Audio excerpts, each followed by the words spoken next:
दोषावे तो सोनिवत त्यावे पसारे नामे जे क्रांती व्यंकटी सांडो त्या सत्कर्मी रजवाडो भूता परस्परे पडो मैत्री वांचे दुरितांचे चिरे राहो विश्वस्वधर्म सूर्य भाहो जो देवांची लोके राहो प्राणिका वर्षत सकळ मंगळी ईश्वरानिष्ठांची मानती आली अनवरत भूमंडळी भेटतो मुक्ता तला कल्पतरुंचे राघव चेतना चिंतामणीचे गाव बोधली जय अर्णव पियुषांचे चंद्रमेयाञ्चन मातंडवे लाभहीन हे सर्वैः सदा सज्जन किंबहुना सर्व सुखी पूर्ण होई लोकी बलिलो आणि उलगी अखंडीन आणि गंध उपजीविये विशेषी योगीये दृष्टा दृश्यये भोवाये एकदमये श्री कृष्णेश्वराहो आहोई दान वसाहो येवरे ज्ञानदेव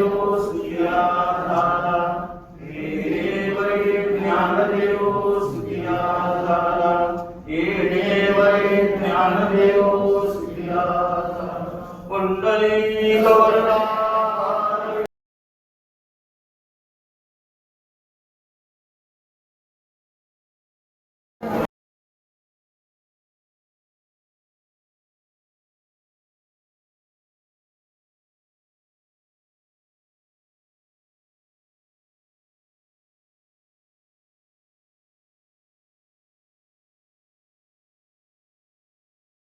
ते म्हणाले की आम्ही खरे ईश्वर भक्त आहोत. मी इतकी मंदिरं बांधली, ते देव आहेत त्या नावाने ओळखले जात नाही, त्यांच्या नावाने ओळखले जातात. आणि म्हणून सगळ्या ठिकाणी बिर्ला मंदिर आहे. बिर्ला मंदिरामध्ये कोण देव आहे हे सगळे संबंध. ते आचार्य राजेश महाराज तुम्ही तर तुमची मंदिरं बांधली, देवाची मंदिरं कुठे आहेत? हे मी बिर्लांचा भविष्य असं म्हणत नाही, पण चुकून काही एक पद्धती त्याने मंदिर बांधली त्या देवतेबद्दल भक्ती म्हणूनच बांधलेली आहे. पण त्यांनी ही काळजी घ्यायला पाहिजे होती की आम्ही बांधलेलं मंदिर हे महालक्ष्मीचं मंदिर आहे, हे विष्णूचं मंदिर आहे, हे गणपतीचं मंदिर आहे, हे विठ्ठलाचं मंदिर आहे, असं पुढे जे व्हायला पाहिजे होतं.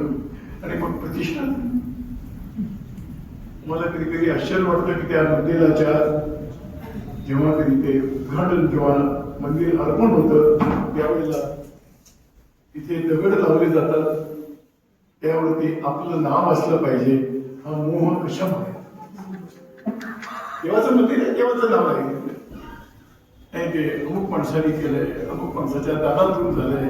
हे कुठेतरी भक्तीच्या मध्ये येणारी प्रतिष्ठा नावाचा जो अडथळा आहे तो आहे ही शुद्ध भक्ती म्हणता येत. आणि म्हणून भक्तीचं केंद्र प्रिय नाही.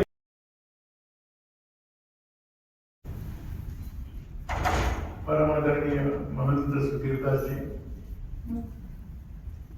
आणि सर्व महानुभाव, समोर बसलेला सज्जन वृंद, माता भगिनी आणि बंधू, सलगपणे आपण अनेकांचे विचार आपण ऐकत आणि या कार्यक्रमाचं मला अध्यक्ष,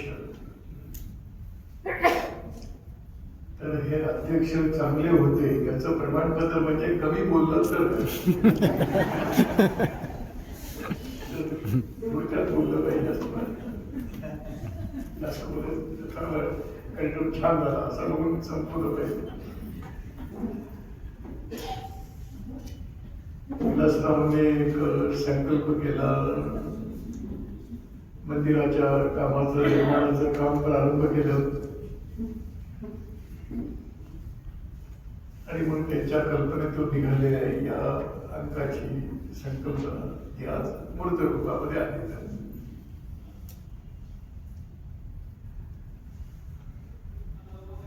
नुसतं भक्ती म्हटलं नाही तर त्याला एक विशेषण जोडलंय ते विठ्ठल भक्तीचं आहे. नुसतं भक्ती म्हटलं असतं तर त्याचे पुष्कळ अर्थ आहे.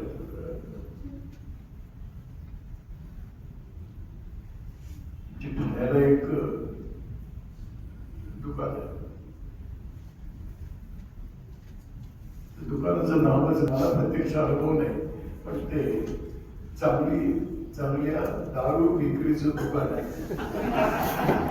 नाव आहे भक्ती मंदिर.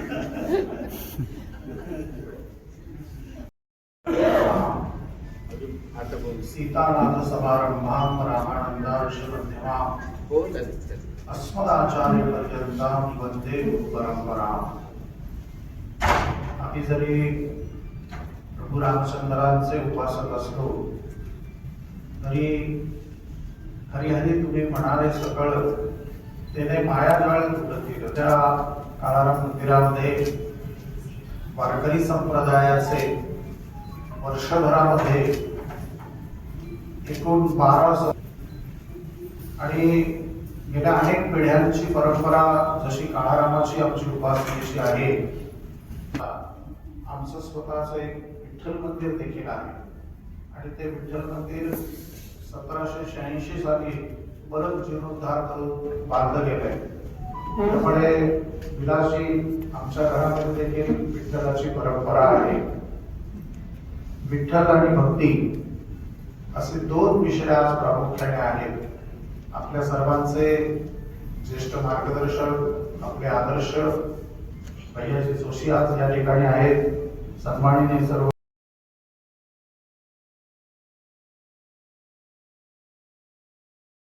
आठवण करी माहेराची आठवण करी माहेराची आठवण करी माहेराची आठवण माझे माहेर पंढरी.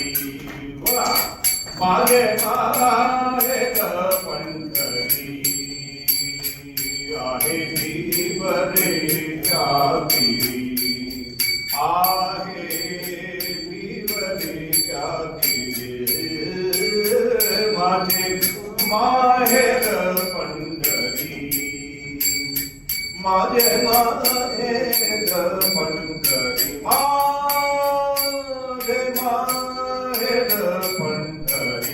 सोपं आहे, पण कुणाकडून लिहून घेणं ही अत्यंत जटिल आणि क्लिष्ट गोष्ट आहे. आणि त्यामुळं 25 लेखकांचा पाठलाग करणं, त्यांच्याकडून तो विषय कागदावर छानपैकी उतरून घेणं आणि तो अशा पद्धतीने संपादन करणं, हे पण कुठल्याही लाभाचं. तुकाराम महाराज म्हणतात त्यांची कळवळ्याची जाते तरी लाभावी नाही. आम्ही पुस्तकं काढतो, आम्ही अकॅडमीमध्ये लोक आम्हाला त्याच्यात एवढे गॅस मिळतो, फायदा होतो म्हणून आम्ही पुस्तकं लिहितो. परंतु हे निखळ प्रयत्न पांडुरंगावरचं विठ्ठलावरचं हे निखळ प्रयत्न.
आणि निरपेक्षपणे मांडताना आपल्याला दिसतात असे सुधीररावजी महाराज सुद्धा कुंभमेळ्याच्या पार्श्वभूमीवर त्यांचे शेड्यूल प्रचंड व्यस्त आहे, ते पण आपल्याला लाभले.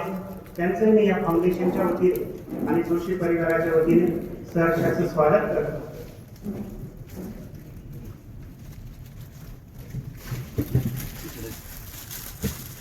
यानंतर या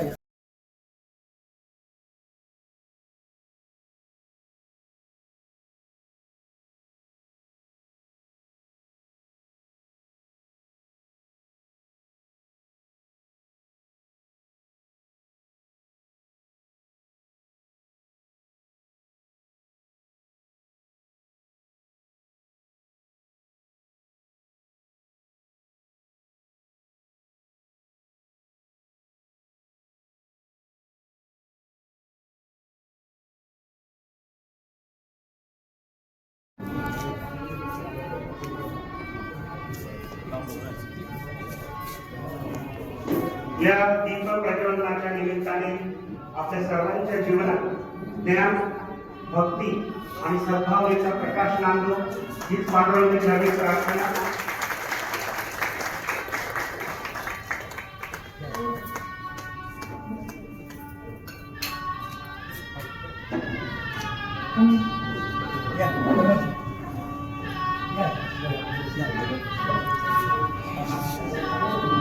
Yeah.